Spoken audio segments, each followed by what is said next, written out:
Here we are again, huh? For whatever reason, we can't go a single season without some kind of sexual misconduct or pedo allegations, or people just being pointed out as general weirdos. Approximately 24 hours after finding out about some serious allegations towards DPS player Aspire, the Vancouver Titans have officially released him from their roster. Now the Vancouver Titans, with their minimum 5-man roster, have a serious hole at DPS that needs to be filled ASAP, and they're going to be scrambling to find a new player right before the start of Half 2. And it's the guy they intended to build their core around heading into this new season. Talk about a major yikes. This moved fast, like extraordinarily fast. We're talking 24 hours at most. So if you missed out on what was going on, or you maybe don't have Twitter, allow for me to break all of this down for you. I'm not going to go over every single detail because there is a lot in this document and it's pretty disgusting and sensitive content for a lot of people. But if you want to see the entire doc and all of the evidence that's going against Aspire right now,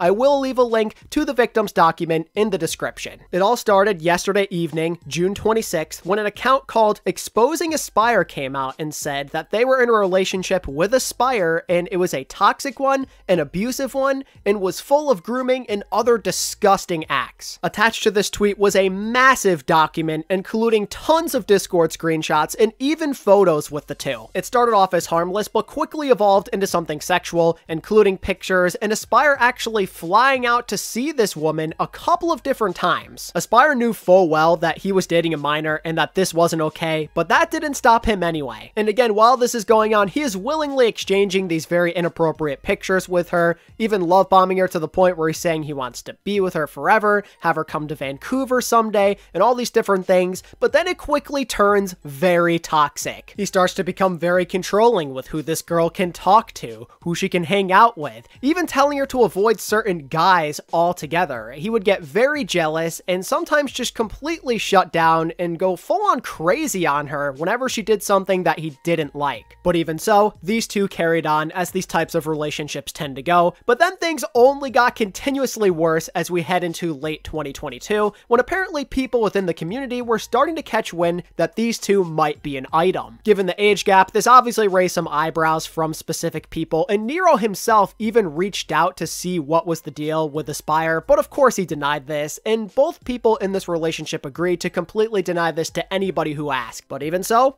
that still was not enough for Aspire, as he increasingly became more and more paranoid about the situation and people potentially accusing him of being a pedophile. And don't just take this as an assumption either. There are multiple screenshots in this document of him expressing extreme paranoia to this victim about him potentially getting caught. This is literally self-reporting. You are admitting that you know this is completely wrong, and yet you're still doing it anyway. This guy seriously needs help. I mean, really. He visited her in person in January 2023. One night they did the deed, and the next day he broke up with her because she's only 17. And in general, what this victim had to go through is never ever okay under any circumstance, and there's so many different screenshots and photos and all of this evidence going up against Aspire to show that he needs some serious help. Regardless of your thoughts on the legality of the situation, she still was only 16 when he got those photos of her, which is illegal no matter what the age of consent is.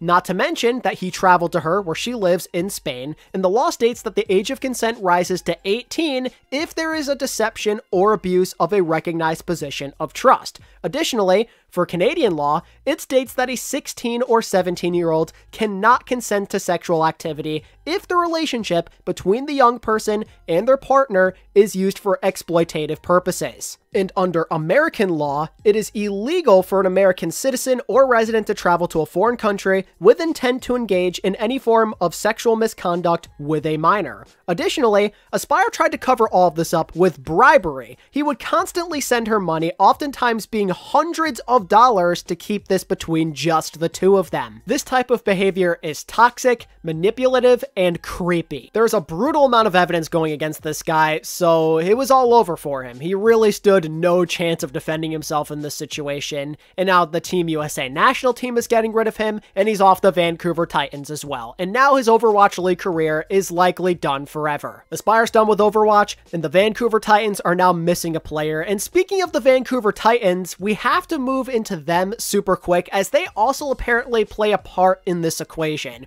I don't know if any of this is true for sure, but according to Aspen, the Vancouver Titans knew about these Aspire allegations for 6 months. Management was apparently told about this, but nothing ever happened. For Vancouver's sake, I really hope that there is a misunderstanding here, because wow. This is just terrible if they knew about this kind of stuff. They were just starting to turn the corner too. They were finally becoming a respectable franchise once again for the first time in 4 years, and now we're suddenly falling way back down, potentially to a brand new low. There is always someone within this community doing something very, very wrong. Every single year, we have had some kind of allegation. Whether it proved to be true or not, doesn't matter. We've always had them. I don't want to get too ranty, but how hard is it? Seriously, how difficult can it be to be a kind and genuine person who is respectful of other human beings? How hard is it to have social awareness in these scenarios and also to not learn from other people's mistakes? Like I was saying before, we've had other allegations in the past, and you've seen what it's done to these people's careers. It has absolutely ruined them, and yet you still decide to go out and do this kind of stuff anyway. If you've made it up until this point in the video, try and spread some love and some positivity. Be respectful and kind to those around you, to those who actually care about you, because you can make a difference. For every toxic person, there is a lot of good in this world. So do yourself a favor and also contribute to that good. Let's make this community a better place. I appreciate all of you who watched this video until the very end, and I'll catch you in the next one.